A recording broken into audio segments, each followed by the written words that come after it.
ইসভিজের TY1 Pro ক্যামেরাটি কিভাবে মোবাইলে কানেক্ট করবেন আপনার ওয়াইফাই নেটওয়ার্কের সাথে এবং এটা কিভাবে সেটিং করবেন সেটা একদম সহজে দেখিয়ে দিব। প্রথমে ক্যামেরাতে পাওয়ার দিবেন, দেওয়ার পর এখানে দেখেন যে একটি এলইডি ইন্ডিকেটর গ্রিন ব্লিঙ্কিং করতেছে। এটা যখন ব্লিঙ্কিং করবে তখন আপনি কি করবেন, যে আপনি আপনার মোবাইলে যাবেন। মোবাইলে যাওয়ার পরে এখানে দেখুন যে প্লাস চিহ্ন আছে এবং এখানে কিউআর কোড স্ক্যানের অপশন আছে।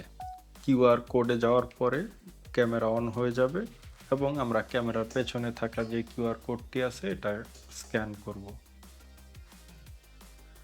অবশ্যই আগে ব্লুটুথ এবং লোকেশন অন করে নেবেন। তো এখন দেখতে পাচ্ছেন যে ক্যামেরার পাওয়ার অন আছে কিনা সেটা জিজ্ঞেস করছে। আমি এখানে চেকমার্ক দিয়ে নেক্সটে চলে গেলাম। এবার এখানে বলছে যে রাউটার, ক্যামেরা এবং মোবাইল সবগুলো কাছাকাছি যেন থাকে এবং ওয়াইফাই রেঞ্জের মধ্যে যেন থাকে। তো এরপরে আমরা দেখতে পাচ্ছি যে ক্যামেরার সামনে এলইডি ব্লিঙ্কিং করছে কিনা, গ্রিন সেটা জিজ্ঞেস করছে। যেহেতু করছে আমরা এটাকে চেকমার্ক দিয়ে নেক্সটে চলে যাব। এইবার দেখুন যে আমাদের ওয়াইফাই নেটওয়ার্ক সিলেক্ট করার একটা অপশন চলে এসেছে। এখানে চাপ দিব, দেওয়ার পরে আমার যে ওয়াইফাই নেটওয়ার্ক আছে সেটা শো করছে। আমি টিক দিয়ে দিলাম। এখানে পাসওয়ার্ড আমার আগেই সেভ করা ছিল, আপনারা পাসওয়ার্ড দিয়ে নেবেন। নেক্সট চাপ দেওয়ার সাথে সাথেই এখানে দেখুন যে ইসভিজের যে ক্যামেরা, সেই ক্যামেরার নামটা লেখা এসেছে এবং এই যে কানেক্ট হয়ে গেছে। ক্যামেরা কানেক্ট হচ্ছে। এবার দেখুন যে অ্যাড হয়ে যাওয়ার পর ক্যামেরার নাম শো করতেছে এবং ক্যামেরার সিরিয়াল নাম্বার। আপনারা চাইলে এখান থেকে ক্যামেরার নাম এডিট করতে পারবেন। ঠিক আছে, আমি এডিট করছি না, আমি নেক্সটে চলে যাচ্ছি।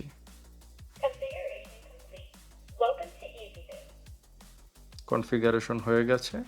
এখন আর তেমন কিছুই করার নেই, আমরা ব্যাক বাটনে চাপ দিয়ে পেছনে চলে যাব। গিয়ে এই যে দেখুন আমার যেহেতু অনেক ক্যামেরা অ্যাড করা আছে তাই সেগুলো দেখাচ্ছে। এখানে যাওয়ার পর এই যে ডিভাইস ডিটেলসে পাবো।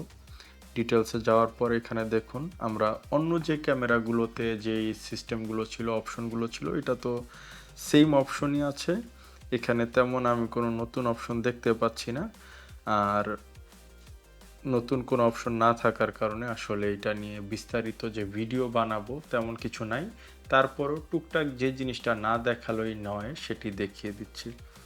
অবশ্যই মেমোরি কার্ড দিয়ে থাকলে মেমোরি কার্ডের যে এখানে যে রেকর্ডিং লিস্ট, এখানে গিয়ে রেকর্ডিং অন করতে হবে এবং মেমোরি কার্ডের যে অপশনটা, মেমোরি কার্ড ফরম্যাট করে নিতে হবে। টাচ বাটন সেটিং, এখানে ক্যামেরার সামনে যে একটা কলিং বাটন আছে এটা আপনি চাইলে অফ অন করতে পারবেন। যদি এটা অফ করে দেন তাহলে এই বাটনে চাপ দিলে কোনো কল আসবে না, আর অন থাকলে কল আসবে। এরপরে আমরা আরেকটা যেটা দরকার হয় লাইট সেটিং। ক্যামেরার সামনে যে এলইডিগুলো আছে, ক্যামেরা স্ট্যাটাস এলইডি যে গ্রিন ব্লিঙ্কিং করছে, এটা চাইলে আমরা বন্ধ করতে পারবো।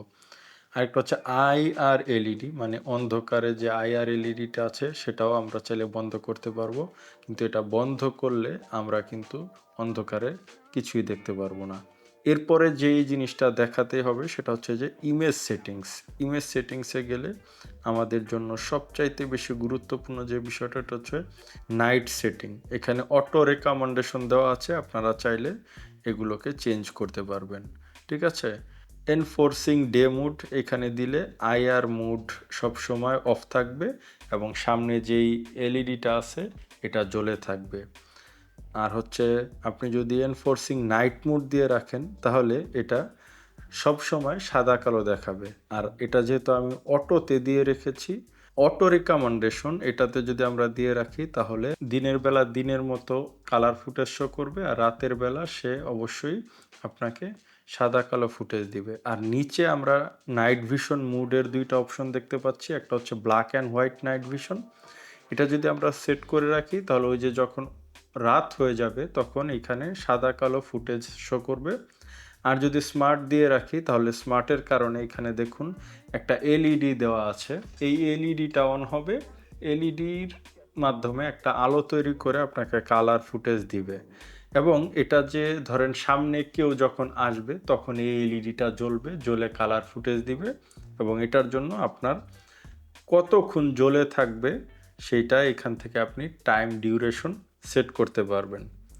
এছাড়া আরেকটা অপশন আছে, সেটা হচ্ছে ইমেজ ফ্লিপ বা ফ্লিপ ইমেজ। এটা খুবই গুরুত্বপূর্ণ, কারণ আমরা যদি এটা সিলিংয়ে সেট করি সেক্ষেত্রে অনেক সময় ইমেজ উল্টা আসে। তো এইখানে চাপ দিয়ে দিলে আমাদের ইমেজটা যে দেখুন ঘুরে যাবে, মানে 180 ডিগ্রি ইমেজটা রোট হয়ে যাবে। এই যে দেখেছেন 180 ডিগ্রি রোট হয়ে গেছে। এরপরে আমরা অডিও সেটিংসটা একটু দেখে নিব। এখানে আমাদের ভিডিওর সাথে অডিও সেভ হবে কিনা সেটা অন অফ করার একটা বাটন আছে। আপাতত এতটুকুই দেখিয়ে দিলাম।